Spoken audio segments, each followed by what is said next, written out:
Hey alumni, welcome to InterVarsity World Changers, the podcast celebrating God's world-changing work in and through InterVarsity alumni like you. I'm your host, John Steele, and today we're talking with Sarah Shin and Shin Maeng, an InterVarsity alumni couple with alumni experiences that range from student to staff to volunteer. And Sarah and Shin are changing the world through their phenomenal writing and artistic styles, specifically through their recent Christmas children's book, The Deliverer Has Come, which is making waves in the faith lives of their local community in Scotland and much further abroad, even for many who don't know Jesus. Thanks for tuning in and enjoy Sarah and Shin's story. Sarah and Shin, welcome to InterVarsity World Changers. Thanks for having us. Thanks for having us. Excited to be on this podcast. Yeah. I'm so glad. I'm so glad to have you. And when I found out that the two of you are in Scotland, which is not like new, that's old news. You all have been there for a while. I'm just new to the party. But when I found out that that was the case, I was like even more excited that you said yes. So I'm really looking forward to getting to get to know the two of you more, to hear more about some of the work that you're doing, ways that you're partnering with God and his world-changing work. But before I get too far ahead of myself, will you just do me and our listeners the honor of just giving us a brief introduction and help us get to know you? Yeah, I'll go first. So I am a student and staff alumni of InterVarsity. Okay. I joined InterVarsity in 2000 as an undergraduate student and became a student leader. And I left InterVarsity in 2018, and I had served as the Associate National Director of Evangelism. So kind of went through a long journey and still consider, Ivy family. And I'm just glad to be here. I did not grow up with InterVarsity, but my first experience of InterVarsity was at Urbana 06. And then after I met Sarah, I became an InterVarsity volunteer for New England, and I partnered with InterVarsity, the evangelism department, and making proxy stations and evangelism tools and stuff like that. And yeah, just like InterVarsity is like, man, like it's just in my blood. It's like, oh man, yes. You're my people. That's what's up. Yeah. Well, Shin, don't let anybody ever tell you that you aren't an InterVarsity alum. If anybody ever says that, or if you think that about yourself, because if you've had a formative experience with InterVarsity, Urbana, evangelism department, volunteering, and if you are continuing to grow in love for God, his word, his people, and his purposes, man, you're an InterVarsity alum, you're an InterVarsity world changer. You are absolutely right in the thick of it with the rest of us. And the funny thing about the podcast name World Changers is the first piece I drew for InterVarsity as a commission piece was at staff conference. It was a gift to all the staff. Okay. And the piece was literally called World Changer. That's awesome. Well, I'm excited to be crossing paths again with you in this world changer territory. This is exciting. I wonder for both of you then, as co-alumni, is there like a standout memory or a moment that you might have that you look back on with InterVarsity and say like, oh, this is something that I hold up as like, this is what makes me think of InterVarsity is this moment? Well, I can tell you one of my first kind of formative memories and why I stayed with InterVarsity. So my staff worker is James Chung. He's still part of InterVarsity, and so I remember, they're telling us about gigs and like reaching out to non-Christian friends. And, I was this freshman, and somehow I got I don't know if it was like 6 or 7 or 8 of my freshman peers to come to this most super awkward Bible study. Yeah. And I think I did a terrible job, right? But, my roommate, she was one of my close friends my first year. We just stayed in conversation. And I think the fruit of what InterVarsity built in me really poured out. But like that was a person that received the fruit of what God was building in me through InterVarsity. And I think my sophomore year, it was doing another gig where I was like the sophomore and everyone else was a master's student. That's us, whoever had come to this gig that James and I were co-leading. And the thing I'm really grateful for was that we would debrief each one. Right. And he'd be like, how do you think that went? I was like, in my honor, in my elder sort of, self, I'm like, oh, I think that was all right. And he was like, I think it went poorly and he was just willing to critique himself, and to say what he thought he could do better. Because at that point I was like just watching or apprenticing, and honestly, I think almost every single person that was involved in that gig, it went on for a year. They wanted to keep going. I think almost every single Wow. person ended up following Jesus by the time like a couple of years had, passed. And I remember James modeling for me that leadership was not about projecting strength or perfection, right? And Mm. and just there were those like deep formative roots for me that really probably laid down really good groundwork for me as a leader in ministry for a very long time. My roommate, when we had both graduated from undergrad, she emailed me, that fifth year, and she said, "I'm getting baptized in the Pacific Ocean, and I wanted you to know because you're the first person that told me about Jesus," right? And I Wow. cried when I got that email, and I don't think I would have known how to do all that without all of the stuff that the student leaders that were investing in me, the staff that were investing in me. Without that, I don't think I would have known how to accompany her in that journey. Wow, that is phenomenal. I can understand why that would be an experience that stands out to you. Yeah. Oh, that's amazing. I love that. Yeah, Shin, how about you? So I went to a vineyard church, so like power evangelism, prayer ministry was very up my alley. And when I Nice. met Sarah, she was like, "Oh, you should come to like fall conference," and it was in New Hampshire at Tonopah, and I just saw all these students and Christians and non-Christians and seeking students that were seeking the Lord in an earnest way and just praying for them. Like I think I think it was like I don't remember what year, but there was one October. Every weekend I was in Tonopah just volunteering and just praying for students and seeing students come to faith and transformed and just seeing Wow. the movement of God and just I was like, wow, God is on the move. And I just was so pumped and amped. So every weekend was just in the fall. I was like, yeah, let's do this. And I just can't, it almost in a weird way, it's like I really truly miss those days of just, I think the longest prayer ministry session I've had. It was a queue of people, like, or a line of people. Sorry for my UK-ness, but like a line of students. And it was like as if they were like trying to get like stuff at Walmart during the holidays or something, because I was praying for like 6 hours straight. So like 9 p.m. to 3 a.m. I was like praying straight, and the Lord was like moving and moving and moving. And I was like, what better thing to do than this?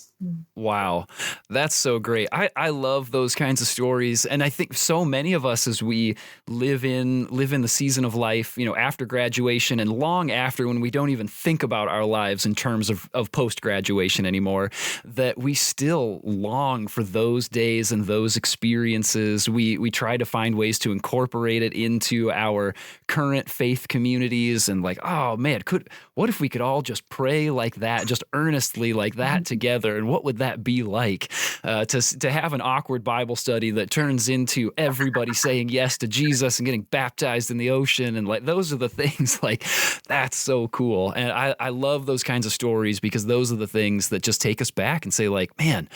And it's those things that have in part made us who we are today. There's lots of influences, but those have been so powerful. And so I'm excited to hear some of that story, that some of those things, those and many other things, but that some of those things launched you in the direction and the work that you're doing now. And I know that there are many other ways that we could probably lean into this, but in particular, being a couple of artists in different mediums, whether you're artistic with the word or artistic on a canvas or on the computer or whatever it might look like. I'm excited to hear about how God is at work in your context, changing the world through the ways that he's made you uniquely to partner with him.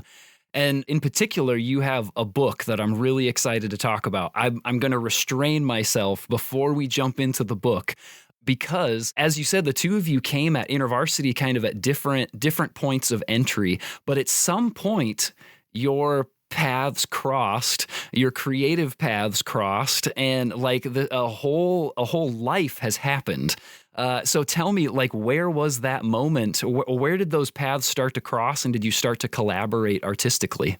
I think so. For Shin and I, when we met, I mean, we met online. This is like back in the day when like no one was meeting online. And some context is like I almost went to art school. I ended up going to a science school. Like the Lord is mysterious, right? But and I had studied architecture, so I had formal training actually in like And art your and mom's design. also a painter. Yes, my mom's a painter, Wow. and Okay. Shin, like he did not have that kind of background, right? But when he first, showed up, he had drawn me pictures, and I was like, oh, that's nice. And my personality is, I'm like, if it's not good, I'm not gonna say it's good. And I'm like, yeah, that's nice.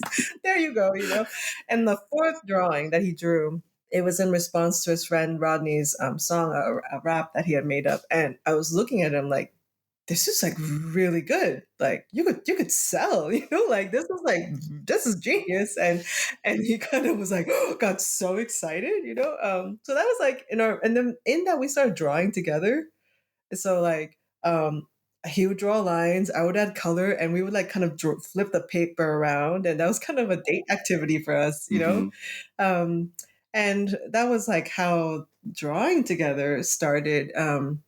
But then I think also as he was like getting more and more just into drawing, I could see the kind of impact his drawings were having on people, regardless of their spiritual background. Yeah.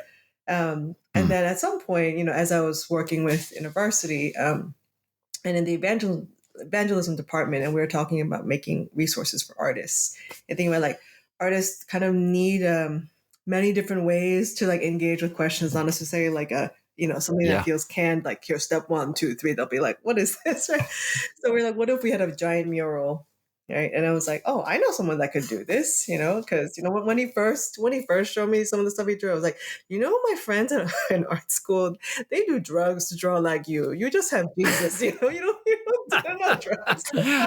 Anyway, and so the art department, the art staff, we got together like, oh, let's talk about like healing. That's a really big thing that is in need, like emotional healing, physical healing, all this stuff, And so we identified a couple stories in the Gospels where Jesus interacts with people that need healing, and told Shin go draw. He went to Madison 2100. He was like drawing with them, and that even when he was like getting it scanned, like this mural that ended up being a 6x9 foot thing called the Story Project. Like, you went to where did you go? We went to like the local print shop that had a high format scanner, and so me and 2 other guys, like the art director and this other guy who helped out huge.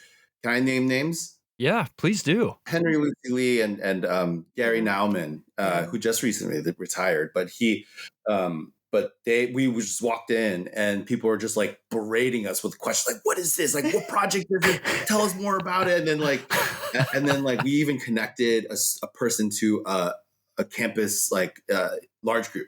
Wow. Like just on the spot, like literally 5 minutes in a store randomly. So I think in this, so even as he was creating it, and then we did, tests on different sites in the US, we were just seeing, even in testing the proxy with its full color, it's like 6x9 feet. And we were testing it at Boston University and Mass Art, and you're like watching students of like every ethnic background, like so many different religious backgrounds. Those that look like they would never be caught dead in a church, or anything Christian, they're like stopping and they're staring. And so that was probably one of the first art projects where with the evangelism department, was like, hey, let's try this out. It ended up being something that's used like, I think, all across the movement and beyond. Yeah, when I was a campus staff here in Minnesota, we used it. We had an arts staff on our campus for a number of years, and she was like, I don't want to do these other proxies that everybody uses all the time. Like, I want to use a proxy that's for art students. And then she brought this massive, massive canvas, but it was one of those that the longer you looked at it, the more that you saw coming out of it. And Shin, it was my first, like, visually, as far as I can remember, that was my first moment of engaging and just like having hours standing there staring at this thing, having conversations, people spotting stuff I hadn't seen before yet. And it was mind blowing and such an amazing experience. Like you said, people that would not have been interested in the typical 4-panel proxy that come up and like, what is this? Yeah. I'd love to shift us to The Deliverer Has Come. What was it that inspired this book. I mean, tell us a little bit about what this is and how did you two get to this place that this is the work that you're doing? So I think some context is I just finished my PhD studies in systematic theology. That's why we came to Scotland. And we came here when my daughter was 1. And I unfortunately had a lot of postpartum complications. I couldn't really walk and use my hands that much. So this guy basically carried us across an ocean, right, in search of a dream. It also meant that he basically put a lot of his own work on hold during the early years of our daughter's life. And so in the final year or two of the PhD, as he was starting to work again, and we're just kind of making space to dream, our spiritual director, she and her husband often kind of every couple months just kind of give each other 5 minutes of dreaming and no editing, no critique, And out of his mouth came if I could be a children's book illustrator, for the rest of my life, I'd be so happy. And I was like, whoa. I was like, my beloved has spoken a dream and he has sacrificed all these years for me. I'm like, we are getting an agent. We are finding a publisher, and then that all happened. But, and publishers were game. They were really, I mean, I was surprised that it was Penguin Random House, but I was like, oh my goodness. And yeah. On the book, it says Waterbrook, but it's a subsidiary of Penguin Random House. Okay. Just so folks be like, they're lying. No. please. It's legit. Yeah. So, I think that was kind of the children's, why a children's book. It's that. And also, we have a daughter, a young daughter. And we want to read books to her that are beautiful. And especially if they're Christian, they have good content. I'm like, sometimes I tweak the content. I'm like, oh, that was a little theologically dicey, or that was probably dumbed down a little too much. I know you're 6, but doesn't mean that we have to take away mystery. We just have to figure out how to make it, accessible to a 6-year-old. Yeah. Yeah. And then for me, it's being the primary caregiver for my kid, it really did take away a lot of my former opportunities to make a living, make a profit of some sort. And so, it was like COVID-ish sort of. And so, I was like, how do I stay next to my kid? How do I, but still be able to create stuff? So there was some initial potential folks that had come to me about hey, could you draw a children's book for me? The one was pretty close, but no dice. But, it just really struck something in me. I was like, oh, I could do this at home next to my daughter, be at home next to the whole family. Don't have to paint with oils and put industrial fan in and all this stuff and think about galleries and all this other stuff. I can just, I can draw for the people that I love. And if it works for them, then great. Yeah. I love that it's, born out of a dream that the two of you were together, what do we need to do to make this happen? But also that given that it is a children's book and that it's something that served the rhythm of your family as you're hanging out with your child, that is just such a cool side by side of the art that you are creating and the space that you're creating it in, that those just went hand in hand together. And that's just a really beautiful picture. I love that. So grateful. And now, Sarah, you did all the writing for the book, correct? Yeah. It's funny, in my mind, I'm like, the big deal is really the art. I'm like, I feel like the writing in my mind, it's just scaffolding.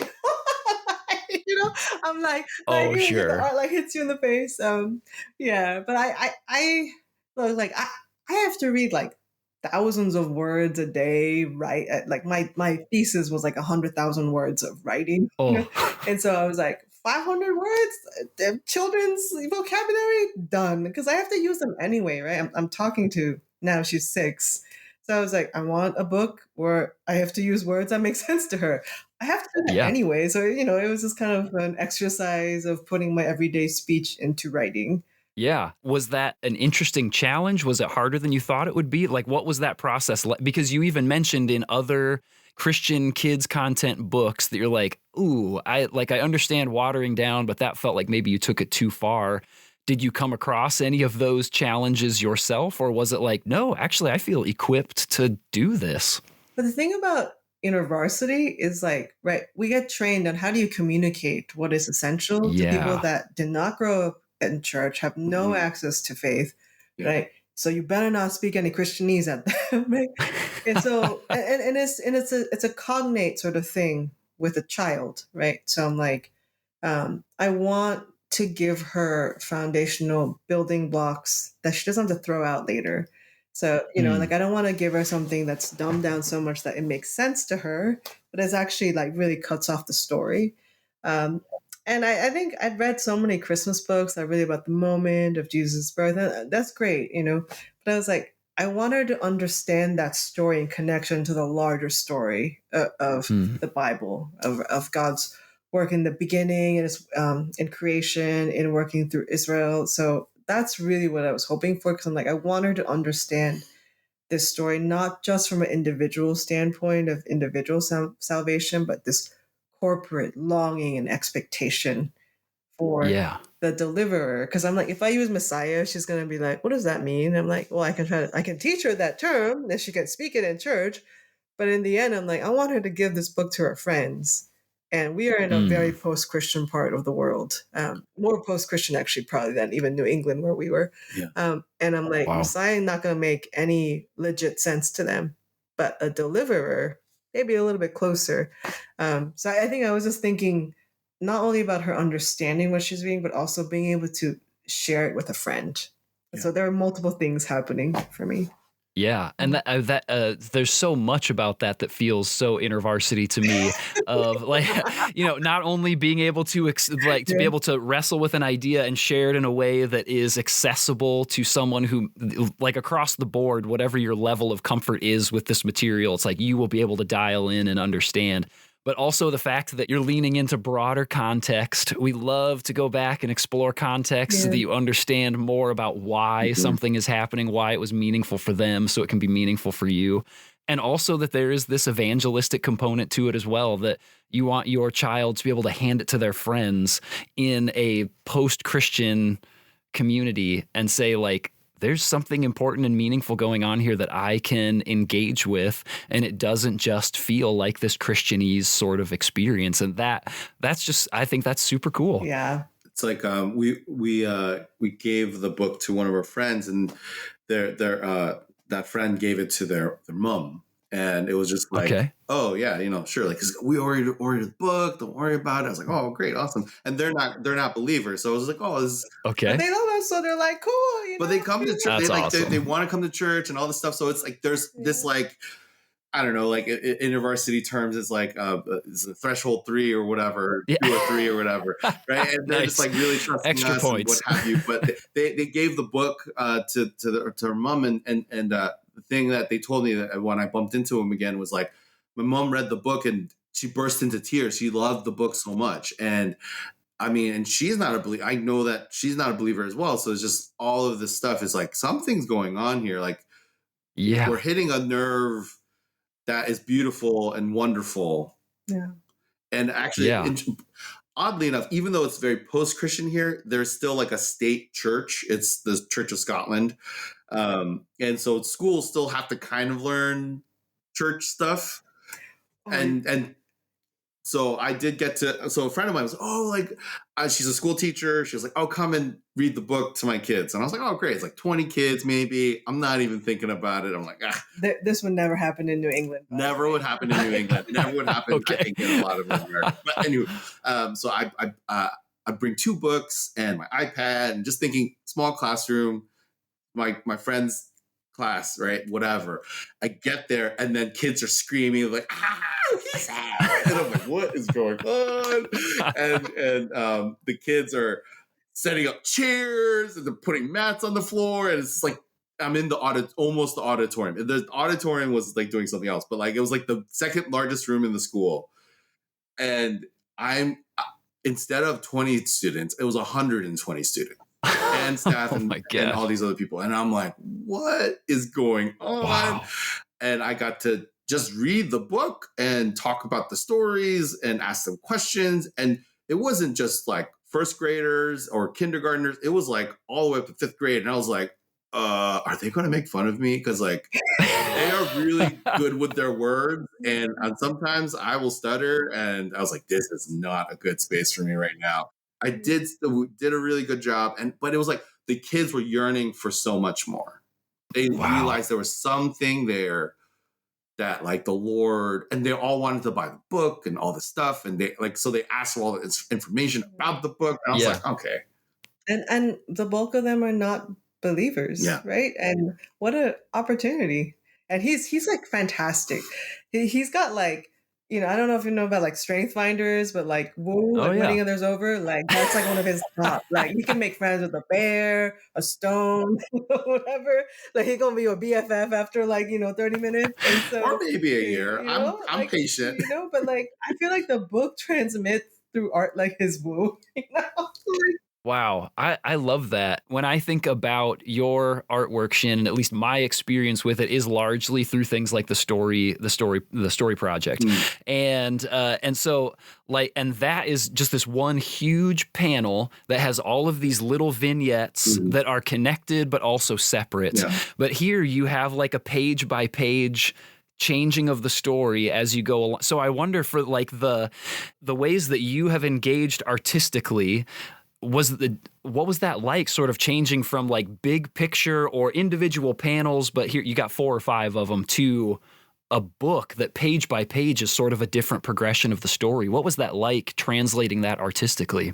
So honestly, I am much more of a muralist in that regard. So like when I had to do the concept work for the book, I literally had to just be like, I can't do this. Like I have to just draw it in one mural. So I did, it's I'll send it to you. I'll show you the image so you can put it up. But basically, it was the concept work for it. It's basically a nativity scene with the whole thing of like even the women that are weeping because their children have died and all this stuff. So it's like has like this it's a very emotional piece. But I literally initially I couldn't separate from page to page. I had to just like draw everything in like every little nook and cranny. And even the first page is like, it's very much like that. Like it's every little thing, it like means something. And so I'm just, it's hard but actually in some ways it lends itself very much to the style I draw. I just have to dial it back just a little bit so that I give space for the words and like so my art editor doesn't get mad at me or you know. And so I think there's some page I'm like, man, I wish I could just fill this page, but then I'm like, oh, I have to color this thing, and then people are gonna have to edit it and all. So like, there's a change in me, but at the core of myself, actually, really hasn't changed me. But it's been a learning challenge, and it still is, but I love it. It's great. Always has to make space for the stupid words. Like, where are the words gonna fit? Like words. I was like, so inconvenient. Erase that again. That's why on those proxies we have a whole separate script that you hold, so that Shin can take up the whole canvas. That's awesome. Well, I love that. It's just like even the differences in your experiences, Sarah, of like, I kind of felt like this felt like just sort of a natural progression, even though it was very different from what I've done. It was like, boom, this just kind of came out really nicely. I'm sure there was still plenty of difficulties in picking the right words and the right amount of space. And I got to tell, 500 words. That sometimes people say the shorter presentations are the hardest ones because you got to be really thoughtful about your words. But that felt like, that was a doable transition for me. But Shin, that it was a little bit more of a, hold on, I got to do it my way first, and then I'll adjust it from there. Yeah, I think for me, because in my mind, the audience was my daughter. Yes. Right. And then people kind of around her. And I was like, will this make sense to her? And that kind of like funneled it. Right. Yeah. And that probably put parameters and good boundaries or guardrails. So that was just like focusing my writing. I was teaching a class at a British seminary here that meets like twice a year. And, the book came out while I was teaching. So one of my students, she was kind of like, can you read a page, during the break. She wanted to make this fun, like, spoof reel. I'm like, okay, if you get everyone to agree to, because I feel awkward, saying like, will you be willing to hear me read a page from my book that just came out? And so I just opened to one part where when the main character meets Jesus. And like I was like, oh my God, like I'm about to cry. Like, and I was like, I wrote Mm. these words. I know what's happening on this page. Like I've seen these drawings um and I think I was like, oh, like I don't think it's because like just that like the words are just right, right? And or that the Yeah. picture is just right. But I was like, there is something that is significant in particular about the Christmas story. And like Mm. that God, the God who loves us so much has come in the flesh to be with us, and that is like hitting like a longing that isn't just 2000 plus years ago. It's true today. We're like Yeah. like, Lord, come back now. Like there's a lot Yes. going on, and so I think I was like, I'm almost getting choked up. When I was reading Mm. that page, so that was like a moment that struck me where I was not expecting that. I was like, oh my gosh, I'm a fool, but you know, but it was also telling. Yeah. Yeah, that's so great, and I mean, and it just speaks to the power of the power of these mediums. That sometimes, like, the most helpful thing that we can do is to make something accessible to a child. It's like, oh man, I'm engaging with this in a different way too. So, I mean, people, as you're listening in, I mean, buy this book for your kids, your grandkids, your nieces and nephews, your whoever it might be. But buy this book for yourself, because clearly, like, this is powerful for all ages, and that's really exciting to me. And you've already started to answer this question in a number of ways, but I wonder if you have any other stories to share of things that you've seen. But are there things that you look back on your time with InterVarsity, whether as student, staff, volunteer, Urbana attendee, whatever it might be? Are there things that you can look back on and say, here's a spot that I know that God was at work in me, in us, and preparing us for this part of the journey that he's brought us to? I mean, I don't think I would have thought to write this book in this way for this purpose if it weren't for InterVarsity's investment in me. Yeah. For me, like I entered InterVarsity through like an ethnic specific ministry. Okay. I came from a high school where there was a lot of ethnic racial tension and seeing a lot of problems.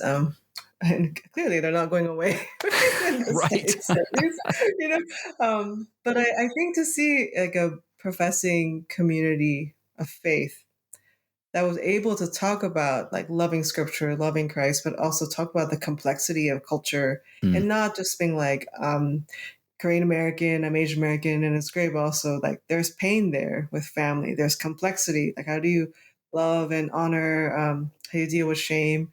And I think for me that InterVarsity was a space where we can talk about a real loving and living God in our real world, in the specific particularity of our time. The gift that InterVarsity gave to me was space to engage with that, but also that they're like, what that is a gift, right? So it's not just for people that are Asian American.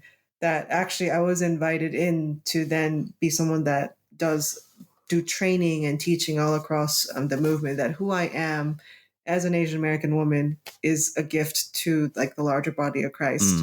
That who I am as a writer, as a creative person, as someone that thinks of herself primarily as like a teacher for the church. And I think InterVarsity really like helped me flourish. Wow. I was probably teaching in spaces where I was probably younger than a lot of the people in the room. Often they're mostly men, and often it might have been majority white, but I was often asked to give training and teaching, sometimes in denominational settings, because InterVarsity had given me space to develop as a leader, to hone my gifts and my voice. So I think in some ways, like a children's book might feel like basic, but in the end, I'm like, hey, like if you can disciple a child, you're talking about like a family, and you're talking about like the life of the church. And Yeah. a lot of people, especially in these times when like they see something that's like good for their kid and their kid thrives, when there's so much isolation and loneliness and just an unkind world, like that makes a huge difference. So I don't think I would be the kind of person and ministry leader and writer or theologian without InterVarsity's investment in me. Wow.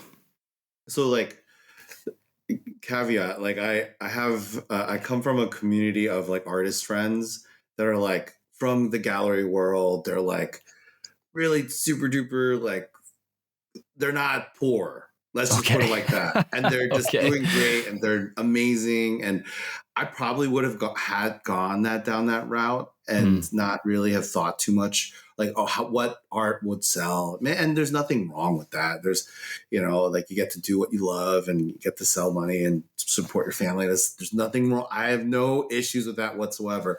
But I think the formation of myself, of seeing people come to faith through the Story Project. I remember this one staff, I just asked them offhand, I think at Urbana or something. I was like, dude, like, just tell me a couple stories. I'm not on the ground.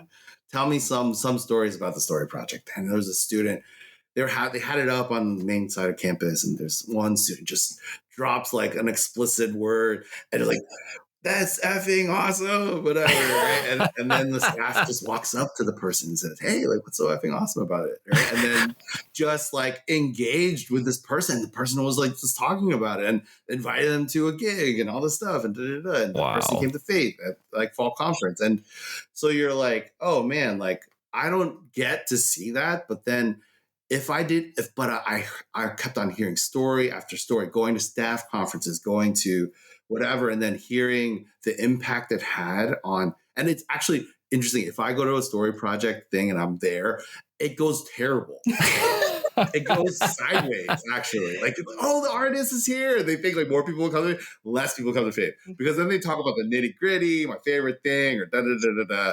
And it really detracts it actually from God, actually. And what we really want is like them to actually have an encounter with God. And so I think what I love about actually transitioning from being an artist in that commission world and that kind of stuff is to doing children's book.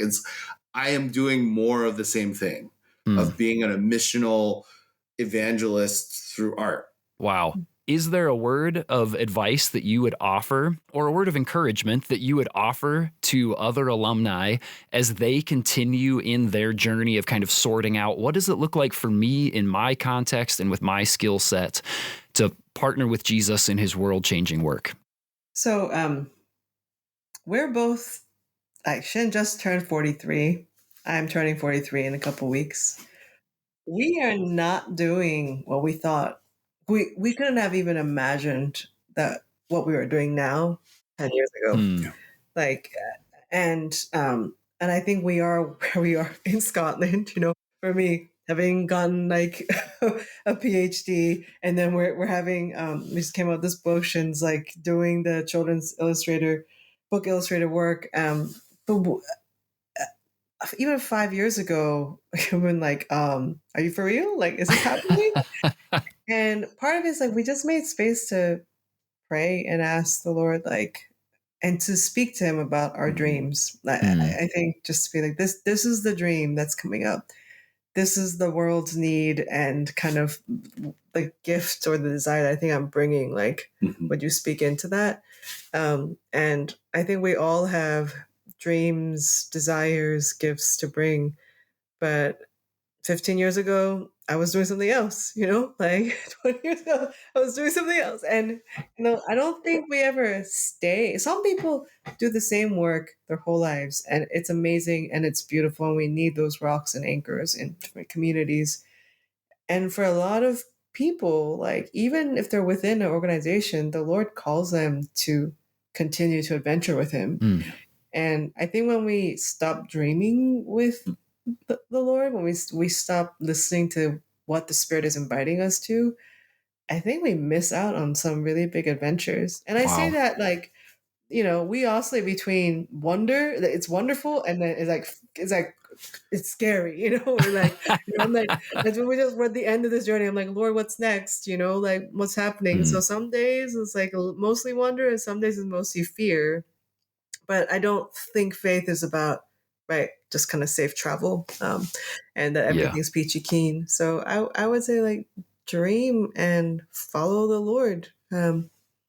Yeah, I think one of the things that for me, I think I feel like even with like students and staff and people who are Ivy alumni, like their experience of InterVarsity, it's like, oh, like that was just like that time or that place or whatever. And it's very unique, or even the skill sets that they developed or whatever. And they're like, oh, like that was that time and that place and that thing, and I'm never going to use it again or whatever, X, Y, and Z. And I've done so many jobs. I was a postman at one point at the United States Postal Service. I worked at a nail salon. I've done everything. And I've done handyman work for like commercial real estate and roofing and HVAC systems and all this stuff. But in every one of those jobs, I still hold on to some truth or gift that God had given me about that job. And I actually use it to this day. And that, like, to not throw away the things of the past and say, oh, that was the past and I'm a new person, or that was the past, or that just doesn't matter anymore, that whatever. It's like, I feel like we actually need to almost look back to even move forward in many ways. And maybe God needs to do that for some folks, especially if they're dreaming and wanting to know what's next. It's like, what was the thing that I had to go through? What are the dreams that I stashed away? One of my favorite parts of actually the story project is the story of the image of Jesus, Mary, and Martha, and Lazarus rising out of the tomb. And I love asking students, like, what is the relationship? What was the dream that you dashed and killed, and that needs to be resurrected by Jesus? And I really feel that, like, more people need to do that. I love that. Dreaming and remembering. Dream and remember with the Lord. And what does it look like to move forward as you dream and remember? That's fantastic. Sarah and Shin, last thing, how can the alumni community keep praying for you in this season of life? Yeah. You go first. It seems like you started like most of it. No. We can't end it like that. No, I think for us, we came to Scotland.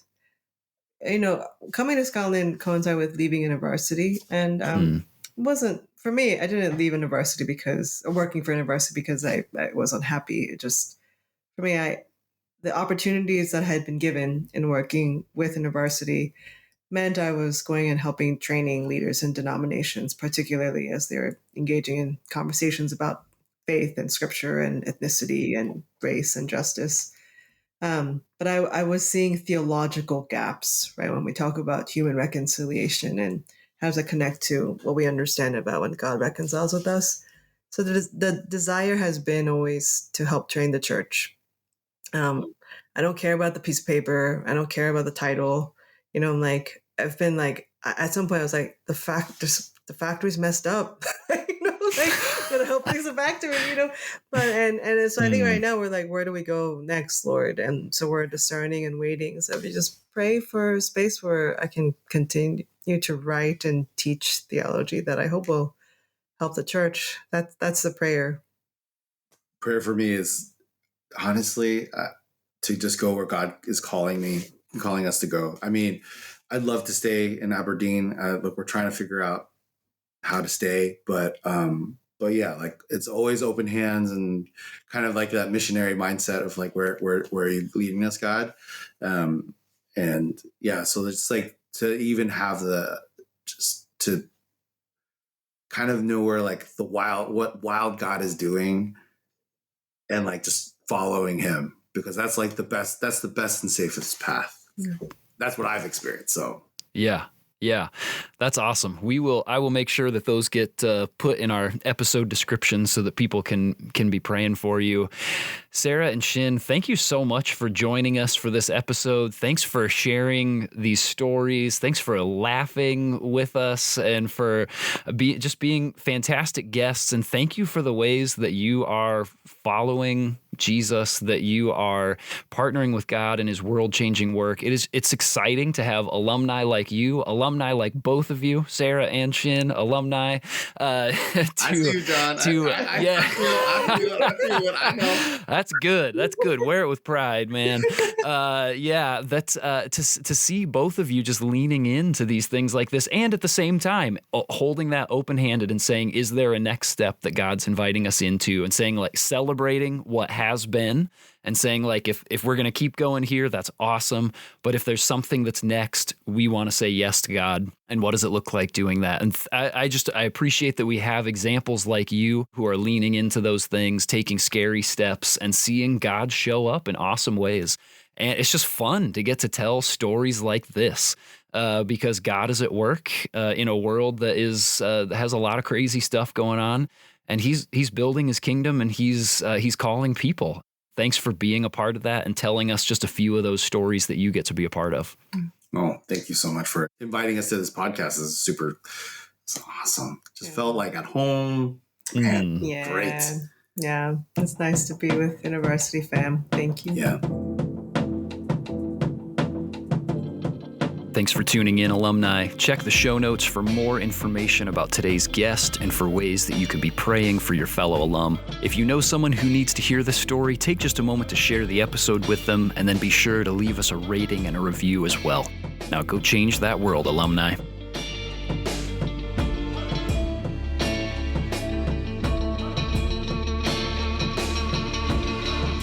Thanks for listening to InterVarsity World Changers. This podcast is brought to you by the InterVarsity Alumni Relations Team, hosted and produced by John Steele, production assistance by Mike Santera, and our theme song is Crazy by InterVarsity alumnus Andy Minio.